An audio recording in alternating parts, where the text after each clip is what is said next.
5, 4, 3, 2, 1. Ding. Big hello to you. Welcome. If you go up to the loft today, you're sure of a big surprise. I haven't got my pointy stick. If I'm you really go sorry. up to the loft today, you'll never believe your eyes.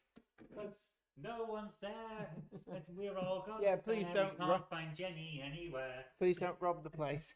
Nah, we've got people there, so don't worry. Today's the day that Jenny does the Monday Club on tour. That's Yay! it. This is Monday Club Live on the Saturday. We're at the Rails of Sheffield Open Day, and we're actually set up in the Refreshments Room. But get yourself down. Come on down. So what you're seeing on screen, and I have to look to this side because that's where our screen is, you can see a little camera shot. The cupboard monkey's going to go around and be a bit silly. And essentially, we've got a camera pointing out the window at the rummage sale. And this is something that's quite new, actually. I've never seen this at the shop. And this is just trays and trays of loose wagons. And I've already had a flick through, but they're apparently going to be topping them up throughout the day. And Backman wagons for £5. And these are Branchline ones. There's lots of other stuff as well. Tar slag. I used to have one of these, and then I made the mistake of selling it in a moment of stupidity about 15 years ago. And I've been looking for one ever since, and there it is. I've got Lillis Hall.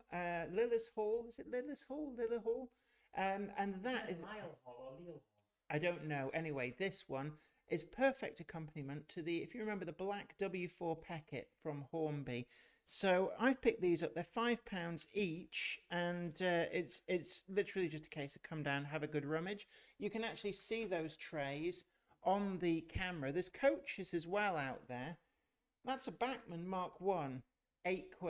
It's mint, absolutely mint. You may also notice my microphone stand is one of the Hornby Super Detail LMS Suburbans, and it's really quite fine. Makes great microphone stand.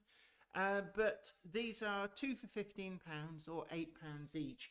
So that's one of the many things that are on offer. There's also a buffet lunch. So if you're in the Sheffield area and you fancy lunch, pop on down. We're going to try and snag as well some of the manufacturers who are here.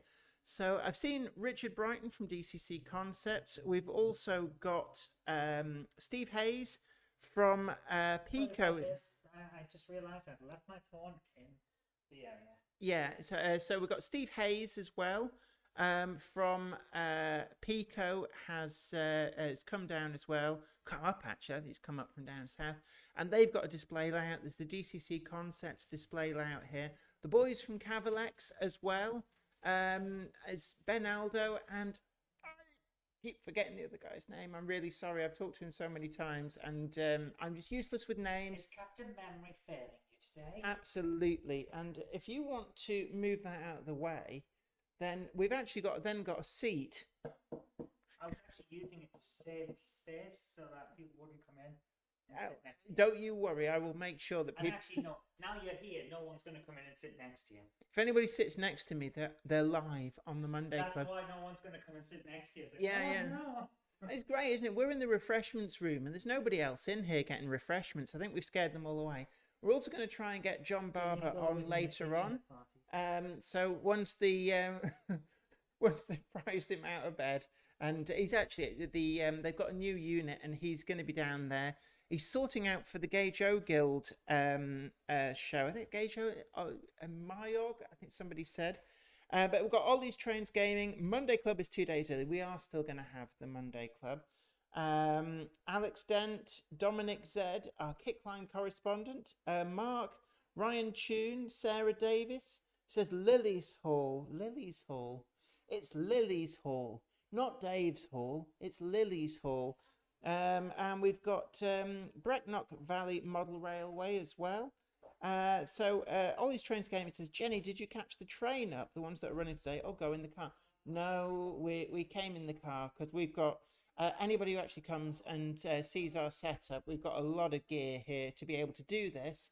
We're very grateful to Rails of Sheffield, who provided the Ethernet port in the corner for us to plug into. And it's actually our first use of our little streaming computer. which is a proof of concept here. We are going to try and do a lot more live events. Sarah Davis says there's a Karen's in Sheffield, plus you can decent chips and batter. They call them scraps from a chip shop. Next to a comic book shop, been a whole while since I've been. Brilliant. I think that's an answer to somebody else earlier on, but don't forget to tickle the like button and share this stream as well. I know we didn't trail ahead, and there's probably a lot of people who will come to this later on and go, "Aww." But we're here at Rails of Sheffield on Chesterfield Road in Sheffield, and with the the microphone. Nobody's actually mentioned the microphone stand, and I'm going to try not to shake it because it is a genuine coach from the rummage box outside, fully up to spec, super detail Hornby LMS Suburban. Looks really, really nice, and I'm using it as a mic stand. But they're £8 each, 2 for 15, £5 for the wagons. Just get in here and get a good rummage. So Dominic Z, our Kickline correspondent, says, Jenny, I got the new Carrera to go Kickline race set. Excellent. There's it's not Kickline, but there's a lot of EFE buses as well on the rummage stand. Some good prices going on there. Sarah Davis says, Karen's Diner is where the staff are abusive to you. Oh, sorry to hear that. Right, anyway, so what else is new? Well, hopefully we're going to be taking a chat with some of the manufacturers. There's some samples here as well. So we've got, you can come down and see the samples of some of the Cavalex models. They've got a functional engineer prototype class 56 running. And one of the interesting things that they showed me just when we arrived is that it's the first model ready to run that I've ever seen that makes use of the hall sensor inputs on the 21-pin decoder settings, possibly on the 18-pin as well. And I've never seen a decoder actually make use of these before. I knew that they were there in the spec. It's part of the NMRA spec. But what it means is that when the locomotive goes around a corner, it automatically induces the flange squeal on the sound-fitted versions, and the severity of the corner increases the severity of the flange squeal. So you don't have to press buttons, it just happens automatically. And I'm really impressed by that. So I'm hoping that one of them has a moment to be able to come and have a chat with us about that. Combat Bunny, a big hello to you, and absolutely remember to hit that like button. Super duper, just get yourself down here if you're in the area. It's well worth a look. It's the second big Rails open day. So we've got manufacturers in attendance. As I said before, we've got Cavalex, Pico are also here, and DCC Concepts. And I believe DCC Concepts are making the official announcement on the layout lighting, which is the Alpha Mimic layout lighting, that we did the video that came out yesterday on it. And that is something as well I'd like to be able to talk to him about. The Angel of Crew, big hello to you, says hello Jenny, and all in chat. Now don't forget to not only tickle the like button, but really important, because we failed to trail ahead for this.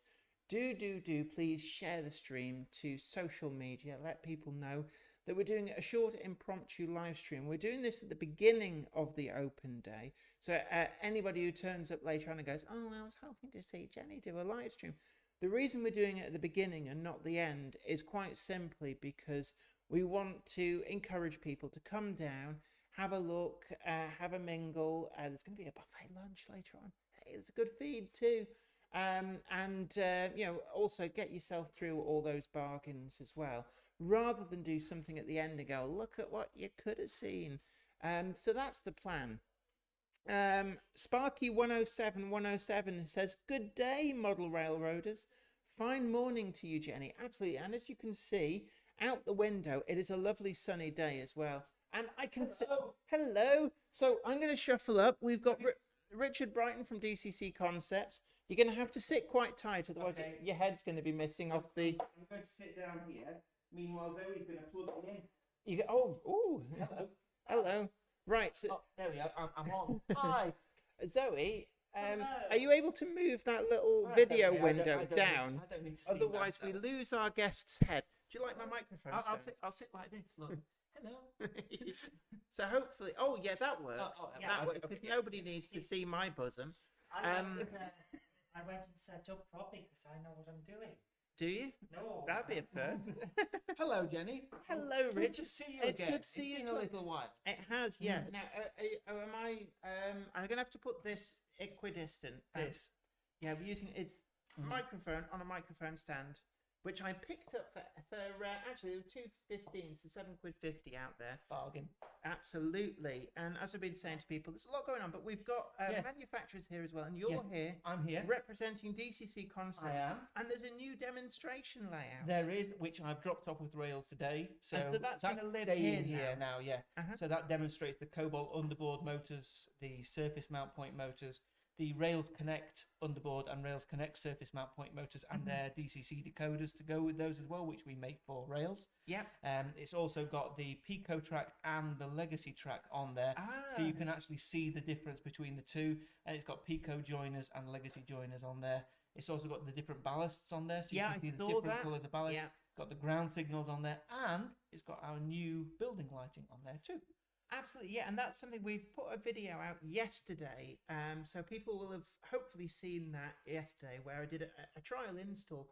But are these available now to buy? They're available now to buy. Yes. So they're in the shops, and this is, this is something that I know for a long time.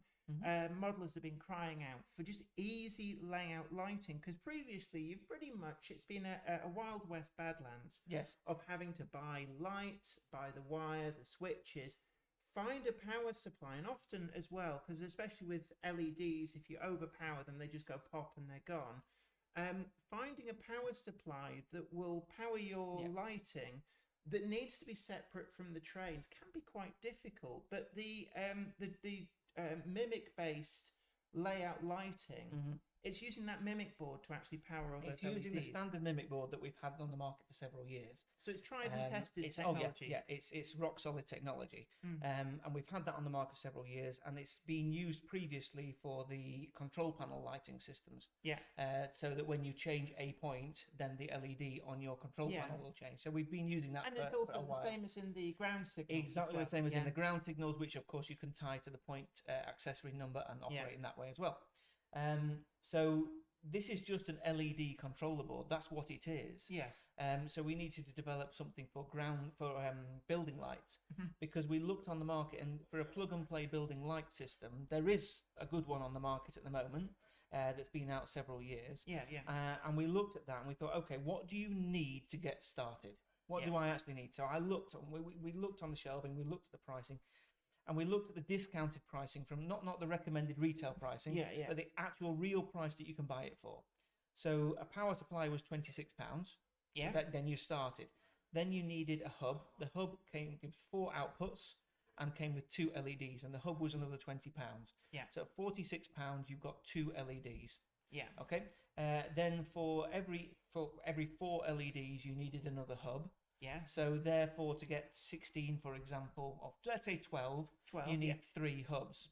The hubs were £20 each, so that's £60 on the hubs, and the LEDs are £11 for 2. Okay, and they're self-adhesive building LEDs, which is essentially what we're doing. So you can see if you wanted, say, to have a row of terraced houses, and you rather than have all the lights come on at once, you're wanting a different light in every room. It does add up after a while. It adds up very, very quickly, and you've got to get all these components right, and they all clip together nicely. So it's a good system. It really is, but it becomes astronomically expensive. We worked out that for 12 buildings, you'd need to spend approximately £200, which it's just not really. You don't want to do that. So what we've done is we've used the mimic board, which we already had. We've developed some LEDs with foam back stickers on them, and you've done a brilliant video on it. So I would encourage anybody who wants to see how to install them and I've actually to have a look at yours. The sticky backs are actually quite good. I know a lot of people sometimes worry that the sticky will just not really stick forever. But they've done a very good job of putting all this in a pile. So what I'll do is I'll just bring this over. That sounds about right for Zoe. And she's also she's put the wrong bit in, but it's okay. There's not a problem. Bear with me a moment. Talk Yeah, amongst no. yourselves. So Angela Cruz says hello, Jenny, and all in chat. Sparky 107 107. Oh, I think I've read those comments. Fine morning to you too, Sparky. Right, Catton Park Junction. Big hello to you. Says hi, Jenny and Zoe, and all in chat. Hope you're keeping well. Certainly we are. We're here at the Rails Open Day live now, and hopefully this is something that we've been wanting to do for a while, is to actually go out on tour and do live streams from events. Growler Blackwood Engage Layout, good morning to you. Angela Cruz says, morning you, and hope you're well. So we've got a few people, we've got 42 people in the chat. Don't forget to tickle the like, but also really important, share out to social media. But I see you've all got set up here. So this is... Right, so I don't think your camera can get this. I can't actually pull it. I don't think so. Has she not pull it given a you... little bit closer. There we go. Oh. There you go. There's our mimic board. So that's the mimic board that everybody's familiar with from the ground signals. We did do a full install of them, and also the panel lights for showing which way your points are set. That's correct. And you can see I've got several wires coming off this mimic board. Yeah. And then what I've got here is I've got a station building, which is some of you might recognise as the Metcalfe Settle and Carlisle station building. And all we've done is put the LEDs into each of the rooms, as you can see there. Yeah. And then I've got our good old Alpha Central, which I can just about get on camera. There you go. So for anybody who, I mean, and you use this as well, don't you? So I do, yes. And also it means that you can actually have this as an independent system. You don't have to be running on DCC. No, I brought this over with just a sniffer. Yes. And I can then turn on the lights on and off. So if I just go, do you see some of the lights there? Yeah, we can see them on the screen. Maybe just turn off a couple of the lights. Let's just go down. I'm turning the wrong ones. There we go. Okay. So there you are. There's a room there you go. on and There's off. the room on and off. And I've got control over all the rooms individually there. So you could imagine if you had a tenement block or terraced houses, you could actually get quite a good effect with cycling different rooms. And it's not then a case of everybody synchronized turns their lights off in a building. It's no, you can individually control rooms or buildings or station offices or whatever you want it to do, because they react to accessory addresses as well. If you've got any sort of layout automation, such as mini panels or iTrain or whatever, you can obviously set lighting sequences by putting in controlled accessory commands, so that buildings would turn on and off automatically as the day progressed. So you could actually have like a day-night cycle running on your layout. So there's a lot of opportunity to just completely automate it. Yeah. And presumably then you'd end up, when you go to places like Miniature Wonderland and you see all the day-night cycle, you could actually do something similar to that, albeit on a smaller scale. These are literally just building lights. So the beauty of these is we can take a Metcalfe building like this and retrofit it with lighting in about 10 minutes. Yeah. That's the beauty of this system. It doesn't require any additional power, doesn't require any additional wiring. All you've got to do is literally stick the LEDs into the ceiling of whichever building you want, and then connect it to your DCC bus. Yeah. And you're lit up. And because it's using the Alpha Mimic as well, it's one of the things that I found with the install. The engine shed that I've got is completely removable. So I just use the plugs to be able to, so you can physically unplug the building with all the lights intact and remove it from the layout. And there's no messing about trying to detach wires. It's just a plug. And you could imagine having something like a row of terraces as a removable block of buildings or a tenement building. And you could have the Mimic board inside it. So literally you've got two wires on DCC going to the building. Yeah. So you just unplug the two wires and all that lighting, all that control is just in there. And with DCC, you've got an awful lot of addresses to potentially play with. 2044, if my memory serves. Yes. So you've got plenty. It's not going to be a problem. So it's not going to conflict with your points and stuff. And the Mimic boards, of course, they don't have to mimic an accessory that already exists. No, they can be a unique stretch of addresses. So you could if you've got your points numbered 1 to X, then you just start your buildings at the far end of that and have new accessory addresses for your buildings. Yeah. You can of course control it with the handset.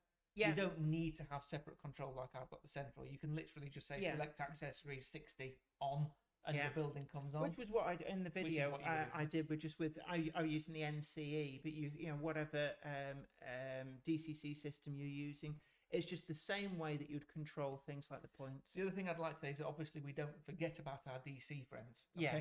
So the same pack is available with just the LEDs, without the mimic board, for about £30 less. Okay. Yeah. Now that is because obviously we recognise not everyone uses DCC these days, you know. Yeah. So you can of course wire them up as a standard LED.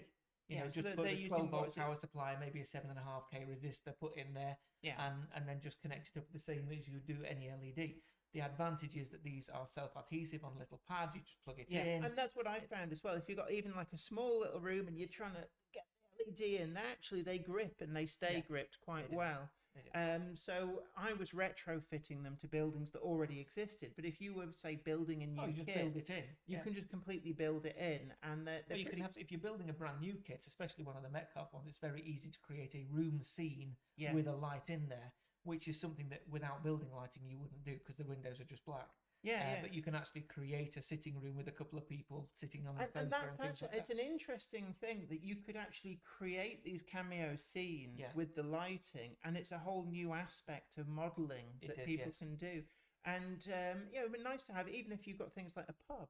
You could create a pub scene with the lights, and it's a way of actually being able to see all that. Signal boxes as well. I know you can buy a lot of detailing kits for the lever frames and stuff.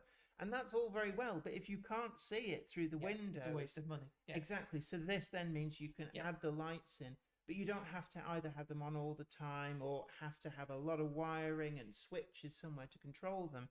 You can just quite literally turn it on and off on the DCC system, and its jobs are good.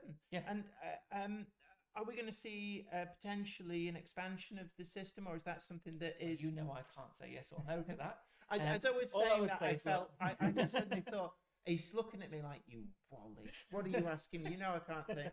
But look, nothing is ever a dead end. You know, after you work with us for a short while, and the people out there know from us as a company that nothing is ever a dead end. We always look at ways to improve. We always look at ways to make the hobby easier, better. So we will always look at ways that we can use this technology away from simple. You know, it will expand. Which direction it expands into isn't yet determined and isn't yet fixed. So I can't comment on that. But we will tell people about it as and when, but it just shows the versatility of the system. And of course, if you're wanting to, say, mount lights well away from the Mimic board, it's compatible with all of the regular Mimic stuff. Extension packs, so the extension cables. And how many LEDs can you actually have on a channel? So you found maximum 3 without dimming, and that is correct. I recommend up to 2. But then if you think about the channel, if you reverse the other one by putting the wires on the other way around, then effectively you can have 4 LEDs on one DCC address by having 2 and 2. Because the Mimic board's got each channel's got 2 outputs, and they're reversed. So the way they would normally work is one's on when one's off, and so effectively one is positive, one's negative, so they go like that. And all you have to do is if you LEDs, reverse the obviously it turns off if the polarity is the wrong way around. The LED turns off because it's just a diode. So if you wire the secondary channel reversed, then both channels will be switched on when you turn on that channel. So actually, it's a good way of you can make more. That's why there's 24 LEDs in that pack rather than 12. So you can double up on each channel. You can. Brilliant.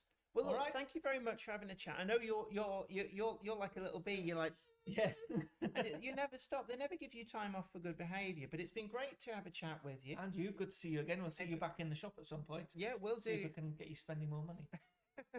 Well, you know me. I've already spent a fortune here. It's just and I don't know where she's put it. Somewhere I did remember the back-to-back gauge. Oh, good, you got one. I finally got one. Yes.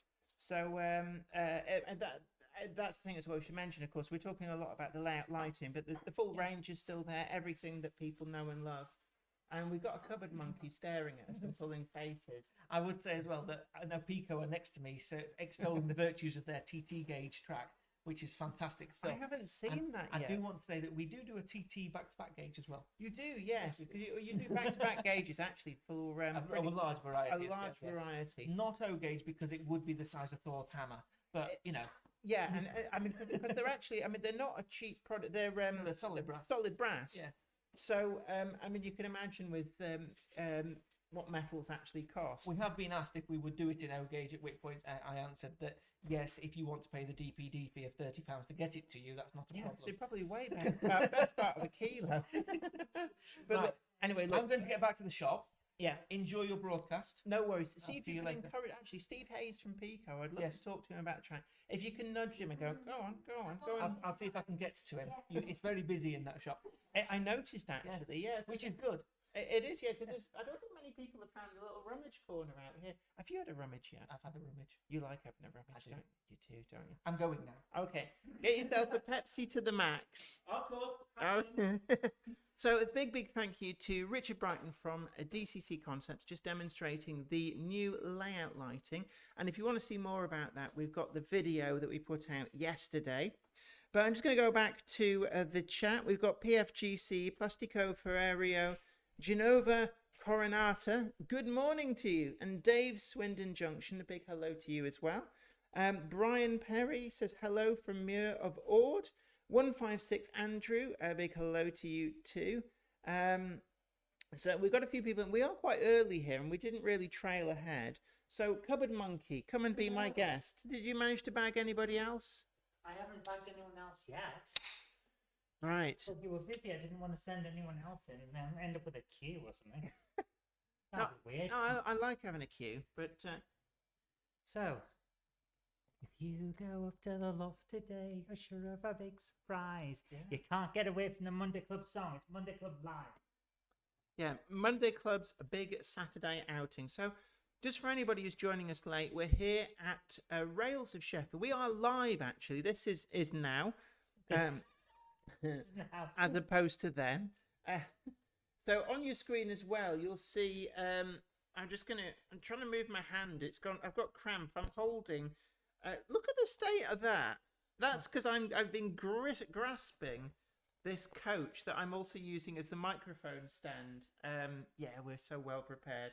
But on your screen, you will see just sort of down there.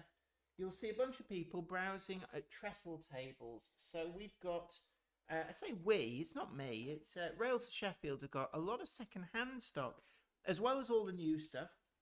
We've got manufacturers here, there's Cavalex trains, we've got Pico, we've got DCC Concepts, and I did go for a rummage, and I got our microphone stand, and this coach to go with it. And these are the super detail, this one's a Bachmann BG coach, and this one's a Hornby super detail LMS Suburban, 2 for 15, and that's what they got all the Sarah coaches at. Davies mentioned something very important. Mhm. You mentioned for people joining late. I've turned the size up so you can read on there and not use up all your data. I didn't use my. Okay. Oh wait a minute, you're right. Yes, it is. Um, So Sarah Davies makes a very good point for people who are joining late. There is no such thing on the Monday Club. I will go and get Gandalf. Did Gandalf get? Is he in the boot? Gandalf, do you want to be on Is he in the? Oh, he's got his hat all crumpled from being stuck in the boot of the car all the way He over. doesn't want to be on the screen because he looks a bit Dishevelled. in the morning. But he does that. He wants Not to a morning wizard. A Monday clubber is never late, Frodo Baggins, nor is he early. He arrives precisely when he means to. Thanks, Gandalf. But yeah, Gandalf. You know that there's a free. Wait, there's like a dust outline of Gandalf just slowly drifting down as I tell him about the free bar. Do you think I should tell him it's only non-alcoholic drinks? You'll find out in a minute. So, oh, you've used the old overlay. I'm just looking on the screen. We've got the previous Monday Club wagon. Oh my goodness! I thought it was the new one. No, Oh. but you can also, whilst you're here, order the Monday Club wagon. I Although you really can thought do it it online. I thought it was the new one. Yeah, you did, but you This can't- is what happens when I have to set everything up at 1 o'clock in the morning. Alex Dent says Rails of Sheffield are going to Gildex in Stafford next weekend. Absolutely, yeah. And we're waiting for John Barber actually to get back from. They've got a new industrial unit where they're handling a lot of the mail order and stuff, and he's currently sorting out the stock for that. So I'm hoping to grab him when he Shall I go gets. try and grab someone for you? Yeah, try and find somebody. I'll bowl with a net. A net, grab yeah. someone. If you see anybody with a Gronk It Up T-shirt, just grab them, or a Billy's Replacement Speakers. And of course, you don't have to come and be on the Monday Club Live, but if you were here, then you could. We're of course in Sheffield at Yeah. Rails of Sheffield. Tell people, just pop in and say hi. Yeah, pop in. It's your chance to be a guest on the Monday Club. So we can just see the cupboard monkey whizzing by. We're actually in the refreshments room at the back. But I was talking a little bit before. We got Pico here, Steve Hayes from Pico. That's Hayes like Haynes. And sorry, Haynes. I've been saying Hayes. So it's Haynes like the Haynes Owners Workshop Manual for cars, but a lot more user friendly. Because Haynes manuals, they assume you already know what you're doing, don't they? They're not the best. But no, Steve Haynes from Pico, he's great. He's here demonstrating a load of stuff. It's also a great opportunity to look in on the TT track that they've got. We've had Richard Brighton through with the layout lighting, and actually Richard Brighton said that the TT track does look very, very good. And that is, of course, that's quite a compliment coming from a rival manufacturer that also make track, but not in TT. So they're here. We've also got Cavalex. They're here as well with samples of their HAA hopper. I've just been looking at that. There's a real great weight to it. So we've got a pre-production sample of that fully. That is actually decorated as you would expect to see it. They got a number of their other wagons in and decorated, but the pièce de résistance for me is actually, and yeah, that is my rubbish French accent. They've got the Class 56 grid. They've got the engineering samples, and it actually works, and it's got sound in. The sound file's not a 56, so anybody goes, that sounds a bit odd. The whole purpose of it is actually as a proof of showing just what the flange squeal can do. They've got a little demonstration set up, and as they shuffle it around the corner, it's got a hall sensor on the bogie, which actually detects as it goes round the curve. It actually starts the flange squeal automatically, and it's a really great system, really effective. And I know that a lot of sound systems, sound files, sound suites for locomotives, got there in the end. The sound suites for the locomotives can actually be, have the flange squealing, but you have to physically press an F button to actually make it work. And the reality is that this just does it automatically. It like kind of plays that spot sound when it's going around the corners and moving. And the severity of the corner varies the severity of the flange squeal. It's a really interesting system. Now, anybody who's looked at the NMRA spec for the 21-pin decoders might have seen that actually there is an official use for every pin. And most people go, well, so why do we only get 6 auxiliary functions when there's all these extra pins? And it's actually, some of those pins do things like hall sensors to trigger events, which is really useful, for example, with your sound suite to play spot sounds, like, for example, the actual flange squeal. So I'd be really interested to talk to them about that, if we can snag one of them. There's also a buffet. There is a buffet, and they've got some cupcakes that have got lovely little logos on the top. They've shared actually a picture on their Facebook page, but it's on all day, and it's also a great chance to meet me. But if you don't want to meet me, I'm in the refreshment room at the back, so just avoid the refreshment room. But there is actually, I'm telling people it's a free bar because that sounds really impressive, but there's a huge slab of Pepsi Max over there.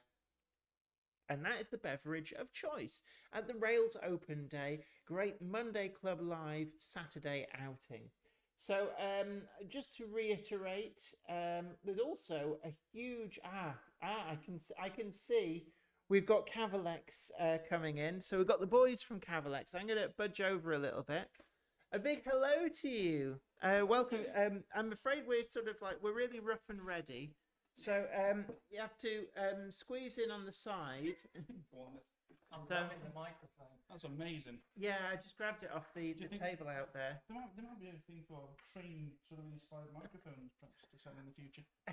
Possibly. It's the only microphone we got, and I thought I need a stick. What have I got? And so I had a look around at what they had out there and went, I'll just buy one. But you're here today and you're demonstrating some of the samples of forthcoming models. And one of the things actually I've been telling people about is the Class 56 with that flange squeal. Yep. And is this the first time that it's appeared in a UK ready-to-run model? It is so far, yeah. And it's actually using the Hall sensors. And I know anybody who's actually looked at the full spec of the 21-pin decoder might have thought, what's a Hall sensor? What are these other things on some of the unused pins? And that's what it's using, isn't it? Absolutely, yeah. It's a Hall sensor that's basically fitted in the body. There's magnets on the bogies. So the Hall sensor can detect sort of how far Sorry, Cab. the bogies deflected which one moving. Yeah, everybody shuffle. Yeah, it can basically detect how far from the centre the bogey is. So because of the nature of a Hall sensor, it senses magnetic field strength, so it can detect the magnet at any angle. So you can set the CV to specify your track and adjust it to suit your layout. So essentially, the tighter the curve, the more it can play that sound, or is it to play it more louder? How does it work exactly? It's just basically an activation of the sound. So if you've got a layout that's got quite tight curves anyway, you can sort of dial it back so it needs to be a severe curve for it to kick in.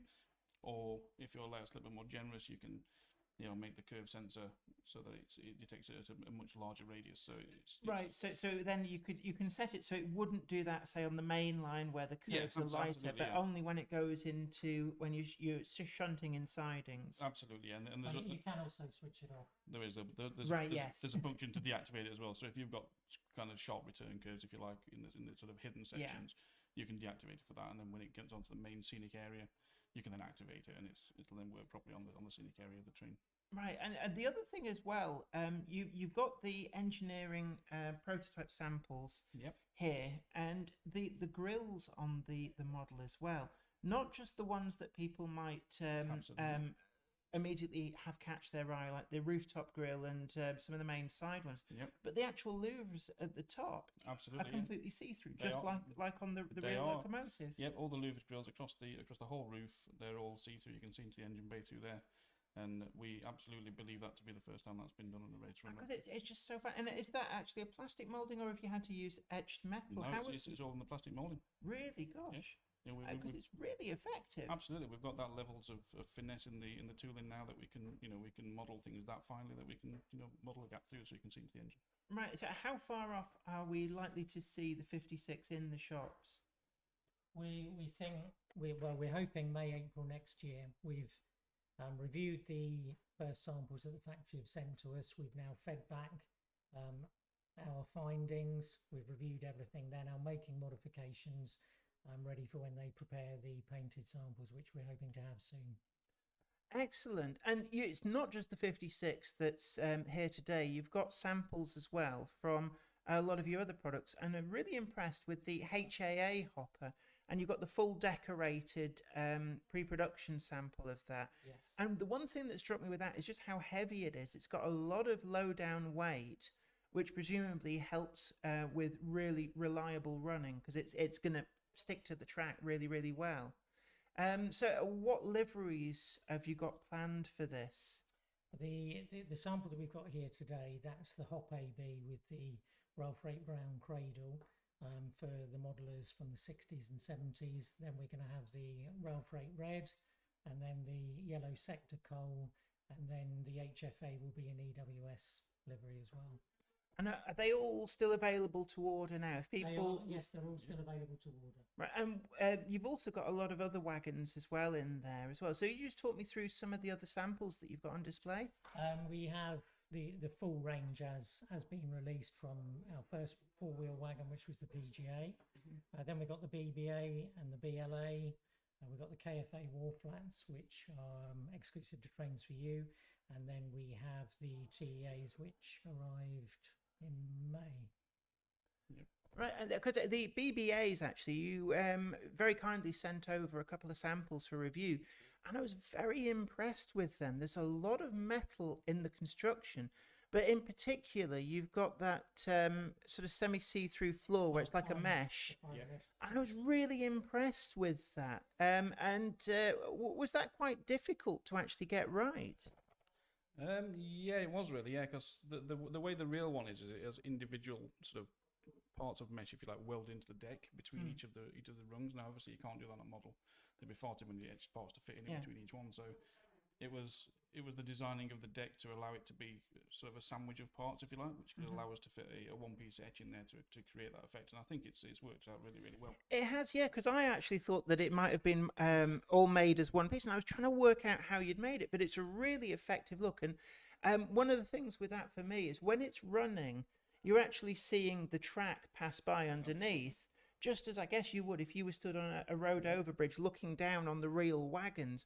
And that level of detail for me, I just thought was really, really impressive. Yeah, absolutely. It allows you to see all the brake gear as well through. So you look down through the track, you can see all the brake runs and the the compressors and whatever in there, and the brake cylinders and things. I think that just adds a dimensionality to your model. It's not just a case of turning the model over and looking underneath. So you can actually see it when it's on the track as well, which makes it absolutely, yeah. Because one of the things that I know with a criticism of sort of the really, really detailed underframes is it's like, yeah, that's all very well, but I can't see it unless I do rail the wagon. Absolutely. But with these, you can actually see all of that, the detail that's on there. Absolutely. That's what drove us towards doing the etch in the first place, because it was like, we were up there at Scunthorpe looking over a massive rake of these things and drawing all over them, measuring them, photographing them, and we were like, you know what?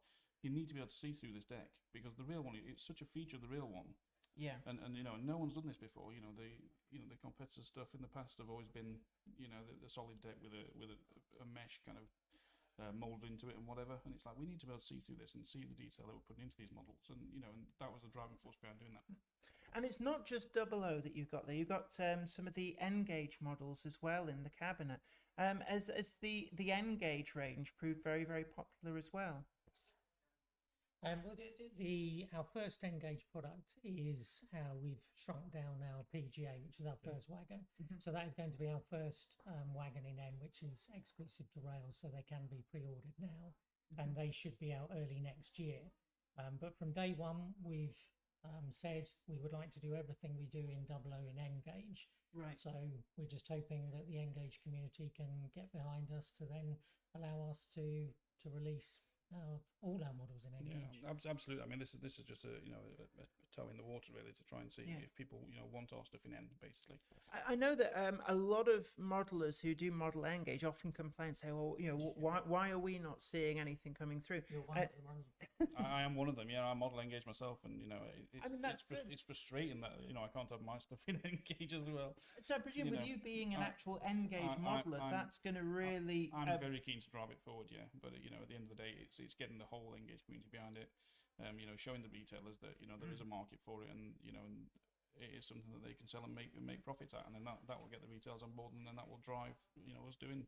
So essentially, if any N-gauge modeler who wants to see more N-gauge, they've really got to support the products coming through to prove that it's really viable. Definitely. So the PGAs are available exclusively, you say, through Rails. Through Rails currently, yeah. So any N-gauge modeler who wants those needs to really get themselves to the Rails website and get those ordered.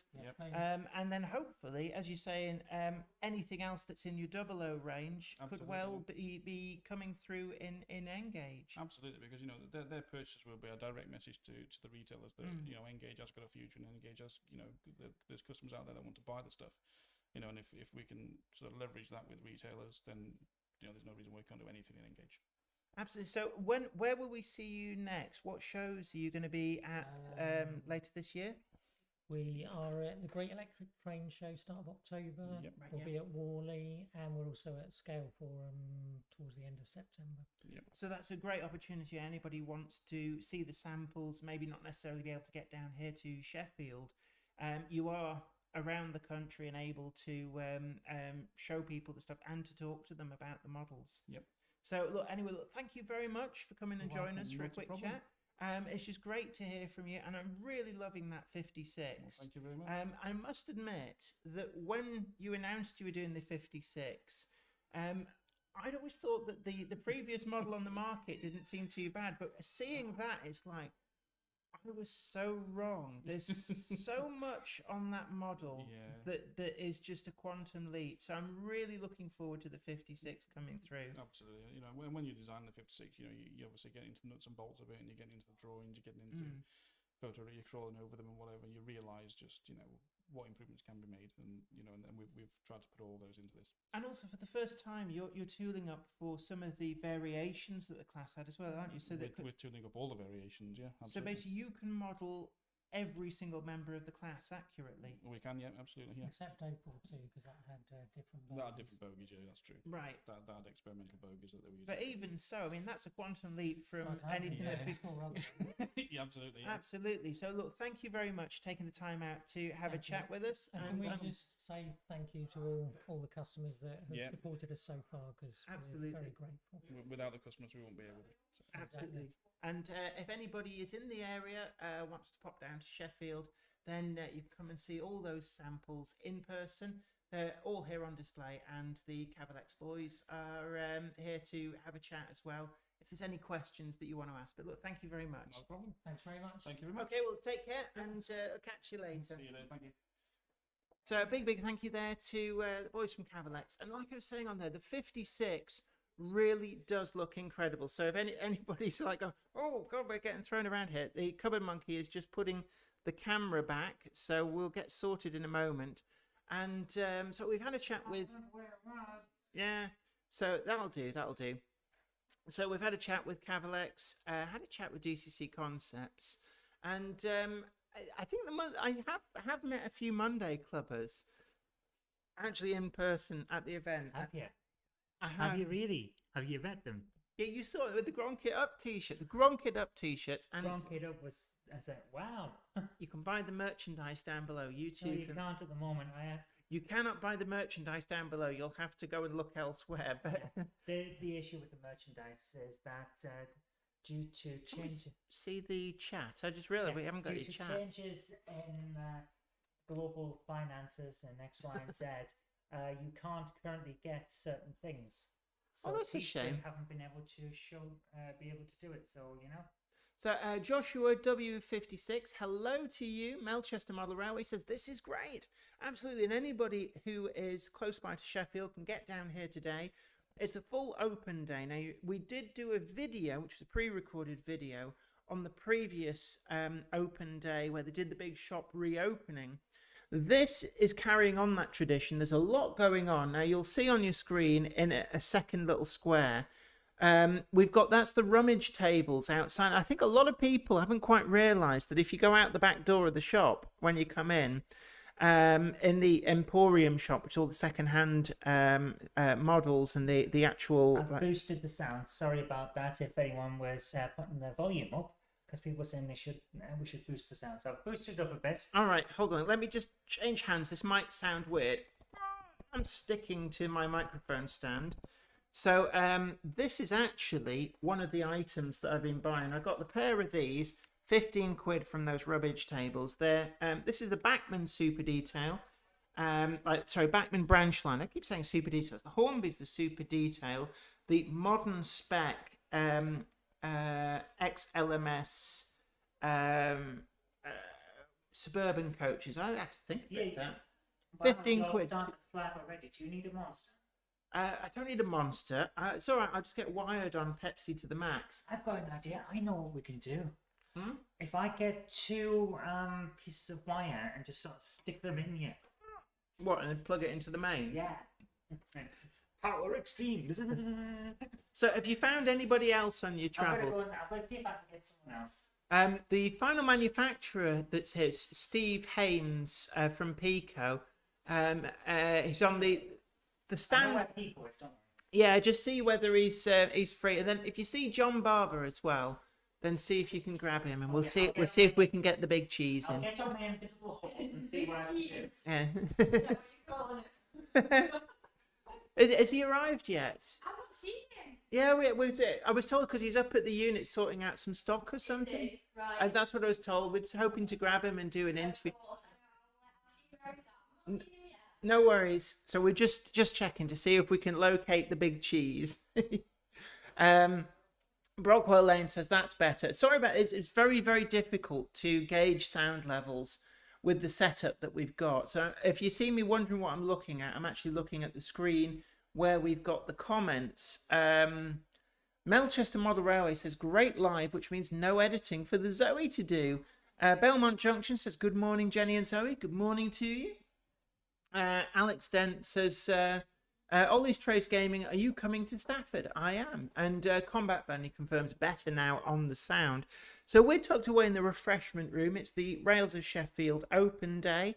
We've got manufacturers representing in the second shop, showing off samples, showing off products. We've got DCC Concepts, not KR model, got KR models on the brain, Cavalex, and also Pico. But the KR models, of course, do the Monday Club Wagon. I'm going to try and find out, actually, whilst we're here, how they're doing, because I haven't actually checked on that for months and months and months. So I might be plugging a wagon that's sold out. Joe Smith says, sound is perfect. Brilliant. And I'd like to have a big, big thank you to Hornby for making your coaches really great to clip a microphone onto. It's just a lapel mic. To give us a microphone sound. We're a real Mickey Mouse organisation. Yeah, I know what you're thinking. Mickey Mouse, you're not even Betty Boo. We've got a few people in the chat. Don't forget to share it out there. Get it on social media, like Twitter, Instaface, or whatever it is that's out there, Facebook, and let people know that we've got an impromptu live stream. I don't even know what time it actually is at the moment, but a big, big thank you to Rails of Sheffield. We're just coming up on about 8 minutes to 11. So we're not going to be here all day doing this live, because I do want to get out and just have a good rummage in the rummage tables. There's a load of EFE buses out there, plus all the regular stuff in the shops that you'd normally get coming here on a regular day, but they've got a buffet lunch.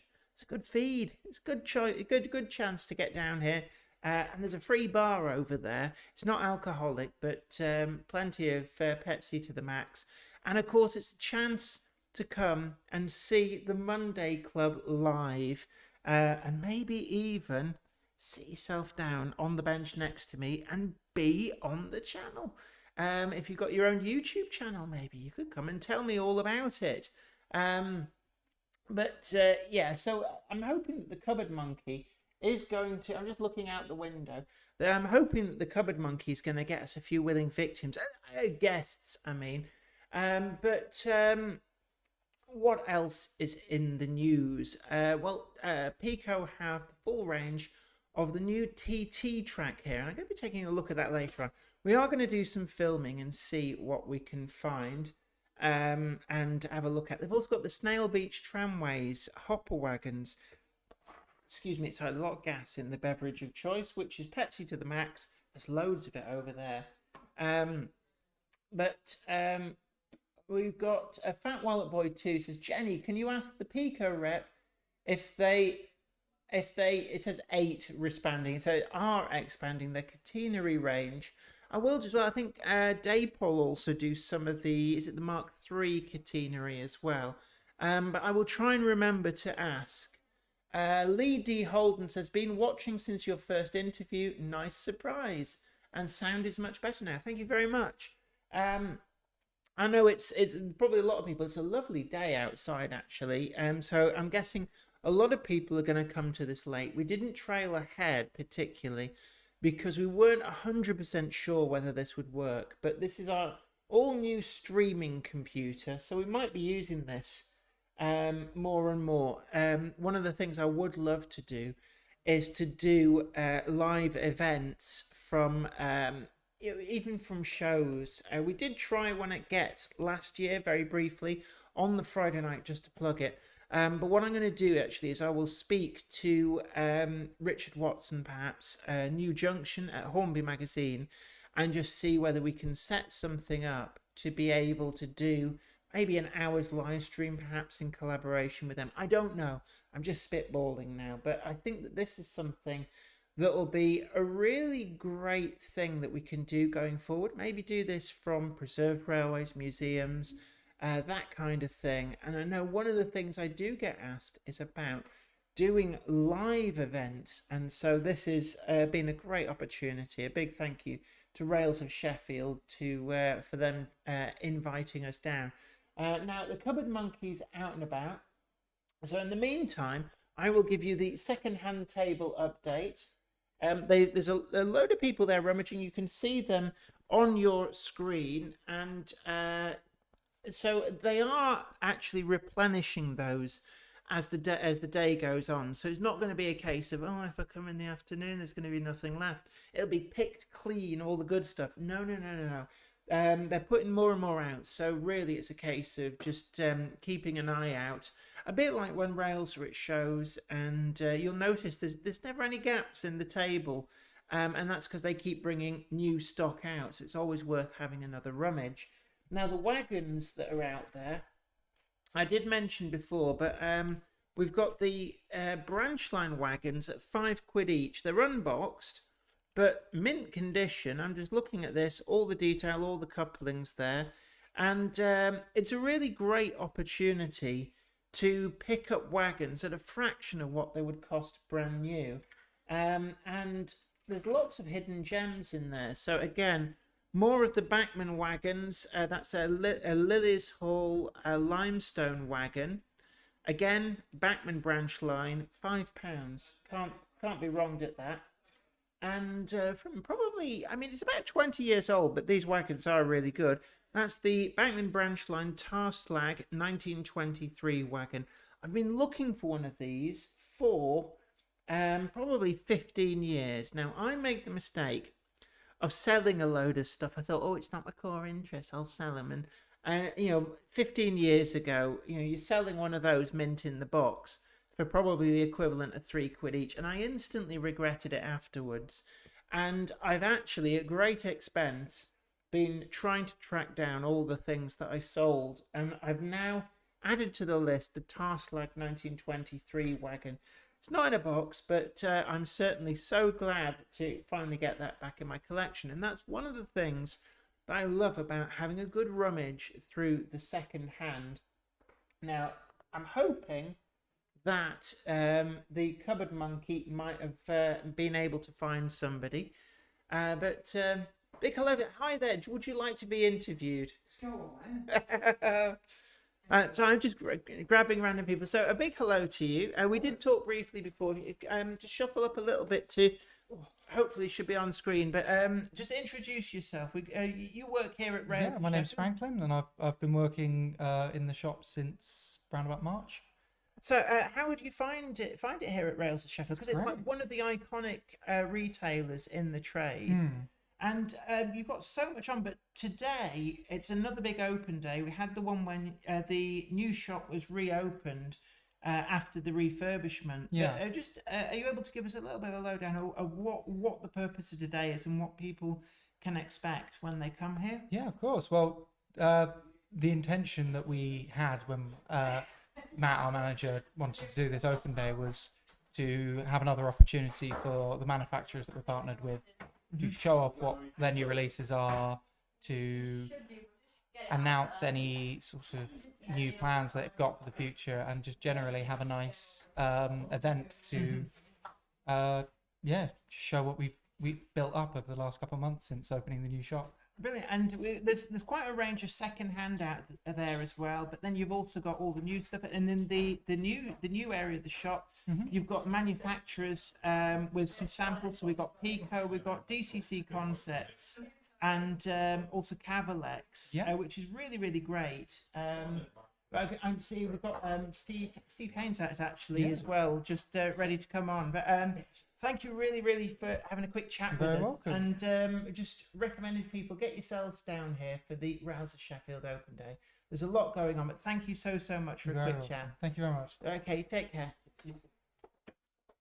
So I believe we've got Steve from Pico in next. So do you want to come on in? I'm really sorry. We probably look really like seat your pants, fly by night in the corner here. But well, that's how I live my life, so that's not a problem. So you're Steve Haynes. People might be familiar with you. Met you at some of the shows on the Pico stand. But you're here today demonstrating some of the Pico products. Yeah, so we've brought along with us some examples of our latest releases. The most significant thing being our new TT120 range of products. So we've got a diorama on show there with examples of our track and our kits assembled and in a layout situation. We've also got a small diorama built using all the new bullhead components in 00. So we've got the release actually today of the medium radius turnouts. Already more recently we've had the double slip and the single slip and the crossing. So there's now the basis of a system available, so it's nice to be able to show what is possible with those products on a little diorama. It gives people some inspiration. Absolutely, yeah. And then we've got some examples of our new 009 models in development, the Quarryman coaches, the Festinel Quarryman coaches. So there's some early production samples on display there. They're in production now. They won't be out until later in September, but they're very close. Right, and you've also, I think, the Snail Beach District Tramways wagons. Have you got some of those on display? And those are available. They're available now. So yes, we've got some examples of those on show, and we've got 1 or 2 other 009 models on display there. But the Quarryman coaches are the very latest ones, which are in production right at the moment. And I know that during lockdown, there's a lot of increased demand for example, the track. But because of social distancing, there was a little bit of a problem with production. Has that all been ironed out now? Is the production coming through okay? I think people who might have known the factory before the pandemic will come back today and see an incredible amount of change. These last 2 years have been an incredible period of time for all of us in so many positive and negative ways. For our business and for the hobby, it created an incredible demand for our products and put us under an enormous pressure. There's no getting away from the fact. But the guys have worked incredibly hard, and we've expanded our production. We've opened a second production unit at Pico, and we've invested heavily in new machines, and we've recruited more staff, and those people have been trained over the last year or two, and now the benefits are starting to come through. And I'm hoping that most people will recognise that stock availability is vastly improved. But in our defence, the demand was so high. Absolutely, it was so much higher than anything that could have been planned for.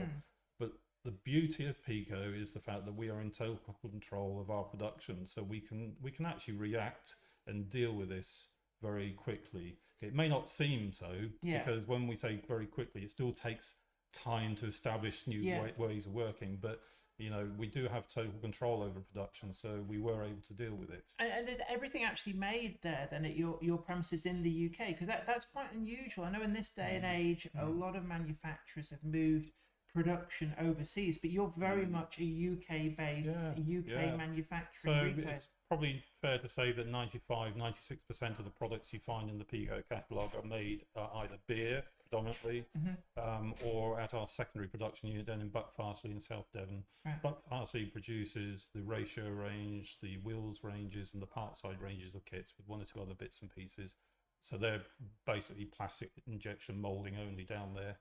Whereas at Pico, we manufacture all our track and all our other accessories, along with some plastic injection moulding as well.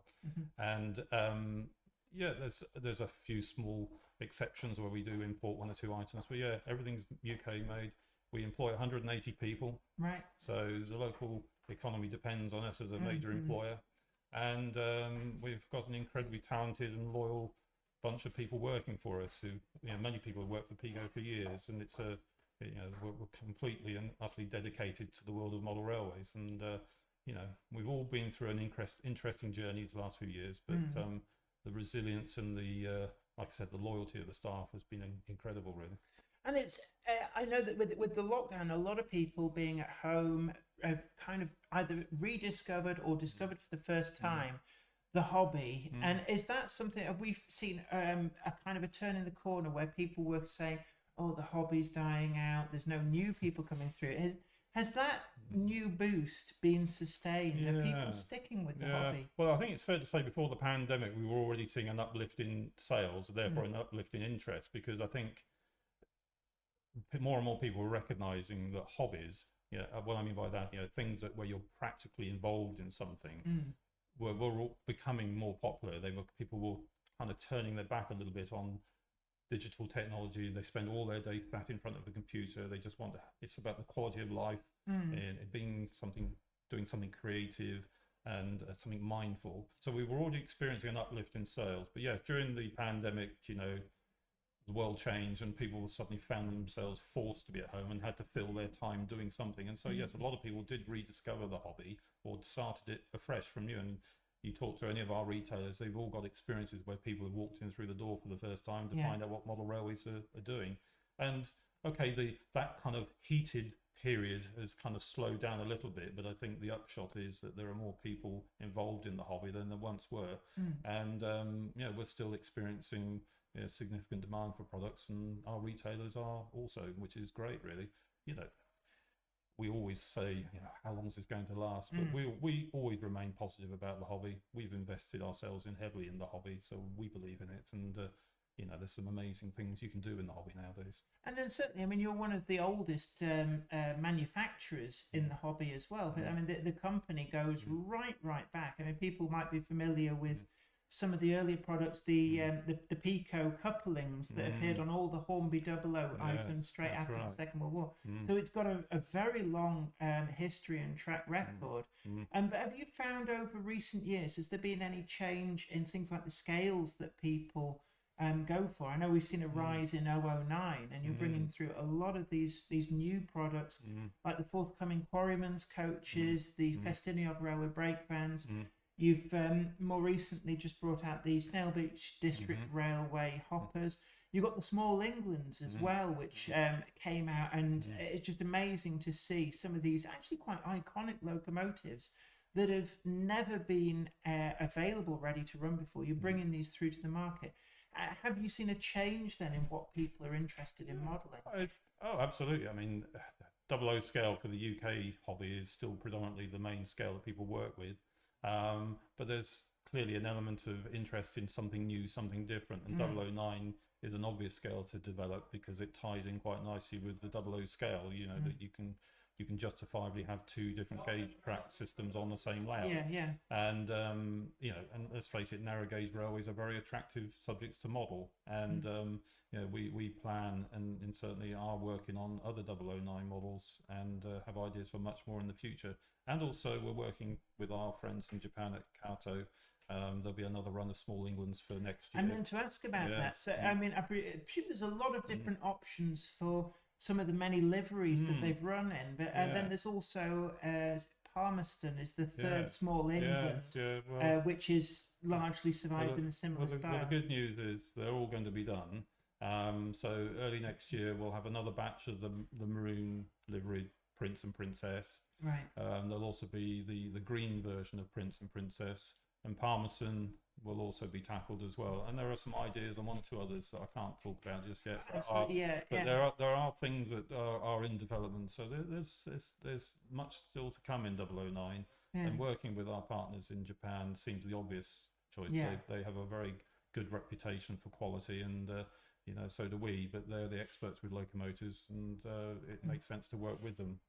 Absolutely. And I cast my mind back 20 years, and I can remember in the Railway Modeler there used to be the big advert for Hattons, and it used to have a little tiny section for 009, and then in the bottom of that in big letters it said, "This is all the 009 we have." And I could just imagine Norman Hatton screaming that out of the back of the stockroom, fed up of people asking. But there's now this huge explosion. It does seem to be the big growth scale in terms of what's coming through. Keeping it all in proportion. I mean, it's certainly growing, but it's in fairness, it still represents a small part of the overall hobby, and clearly 00 will dominate the hobby in terms of scale, and N scale is also the significant second. But we mustn't forget TT120 that we've announced this year, and that is going to open up a whole set of new opportunities for modders in the future. And in the same way that we influence developments in 009, we're confident that TT120 will also attract the attention of other manufacturers. Because I know that a lot of people said this is, very strange in some respects that a scale that originally first appeared in the late 1960s is getting this revamp. But I suppose you could say the same about 009 in that it takes a manufacturer to start releasing the range of products to actually rekindle the interest. But of course, TT's got the advantage that being smaller than the 00, you can get a lot more in the space, but being bigger than N gauge, it means that anybody who's, say, got poor eyesight like myself isn't going to necessarily struggle as much with the details. So you get that good compromise between the two. But I mean, I'm guessing that you've always had the 3mm scale track in the range, though, haven't you? But I take it this is so we've always had the meter gauge track system, which is a 12mm. So it's 12mm gauge, but it's HO scale, so it's representing meter gauge. Right, I understand. So it's the right track gauge. So people who model in TT, the 3mm scale TT, will use that track as the basis for their layouts. Whereas TT 120, which is also 12mm gauge track, is a different scale. It's representing 2.54mm to the foot, as opposed to HO scale 3.5mm. So presumably it'd be slightly different with the sleepers. Exactly, yes. And of course, the beauty of doing TT 120 is that for the very first time for the British hobby, you have scale, gauge, everything in unison. 00 and N scale, those compromises between scale and gauge. We see this as an opportunity to finally give the modelers something that is truly in scale. And I keep hearing people saying TT's a lovely scale because it fits nicely between N and 00. And it is. It's kind of, it looks different, but it's not as large as 00. Therefore, the creative space is there for you. But also a bit bigger than N. So yes, we can see that being of interest to people.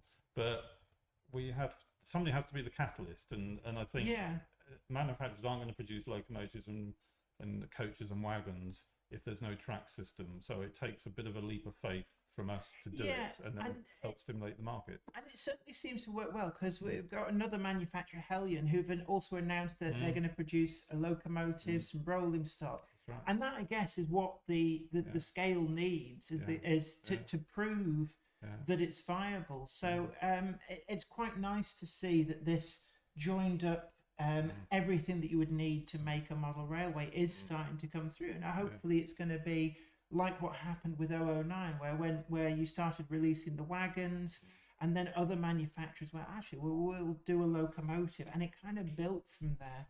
Well, I think it's fair to say that when Pico do something, people do take notice, hopefully in a positive way, and hopefully this will be, like I said, a catalyst to stimulate interest from other manufacturers. But also, you do a big range of scenic products as well. How has static grass really taken on the scene? I mean, it's something that when I first started making models, I don't remember static grass ever getting a mention, and people would use, like, what was one step up from dried and dyed sawdust. Sawdust, yeah.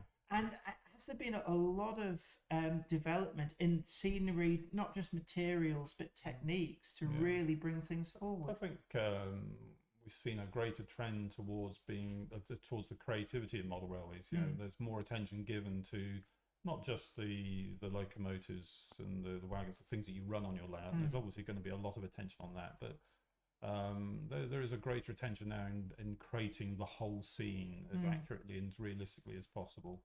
And static grass has certainly opened up a whole set of new possibilities. It's been around for a while, but its popularity has risen very sharply in recent years. And I think it's fair to say that using static grass is probably the predominant method of applying scenery to a layout nowadays. And we always encourage people to think of using static grass as a way of painting in 3D. Be creative, observe the real thing, and then try and replicate it in model form by painting the scene using these products. And grass is not green alone; it's many colours, and it's using everything at your disposal to create that scene. But it's not just so much the colours as well, but the textures. And one of the things that I'm always quite big on when I'm doing how-to videos is it's almost like the eye sees the texture as much as it sees the colour. And with static grass, it's giving you that texture with the different lengths, where you can have down to 0.5 millimetre, right up to as long as 12 millimeters to actually get that real depth to vegetation. But certainly when I've seen Pico at the stands at the shows, you've been demonstrating a lot of these products, right, and yeah. it's how important is that at the shows to actually show people Well, I think- how to utilize I think when it comes to static grass, it's a very visually fascinating thing to see happen. It's a bit like alchemy. You know, people see the use of static charged particles landing vertically. You know, it's you know, when it's been demonstrated at places like Wally in the past, you know, the people are fascinated by the method. And I mean, it's just science. It's nothing nothing mysterious about it. But it's just a very effective way of creating a very realistic scene, and demonstrating it is the perfect way to do it. I mean, Pico TV on YouTube, our channel, we're using that significantly now to demonstrate the use of a lot of our products. But we've got a series of films there demonstrating static grass. It's a very visual thing, and to see somebody doing it and learning those techniques is very important, definitely. Actually, I've just finished a couple of months ago actually filming a TV series, and one of the things that they were fascinated by was, like you say, when you actually do the static grass, it's not only is it so easy, but the results are just like instant and there, you know, you see the little fibers just stick and stick upright, and of course it's the glue that holds it, so even after it's set, it doesn't all just fall over when the static charge goes. That's right. It is a very effective system. I was talking to somebody just earlier on in the shop, explaining the static grass system, and then, you know, they naturally said this must be very difficult to do, and I said, well, it's actually quite easy. And the beautiful thing about it as well is, if you're not happy with the results you produced, you can, with all the glue set, just wipe it all away. You can reuse the grass, do it again. And if it doesn't quite look right, just go over it again. You know, just don't be frightened to give it a go. And if it doesn't quite look right, just either start again or just build on it. You can hide everything. It's not and sometimes actually the best results are by going back over, maybe using a different color, mixing the different colors. And, you know, rather than trying to be very controlling of what you're doing, I often find that, you know, if you just try and let things happen organically, quite often the results you get are quite amazing. I think that should be a mantra used in the hobby as a whole. Don't be frightened of having a go, and don't be frightened or be worried if you think you've made a mistake. You can recover.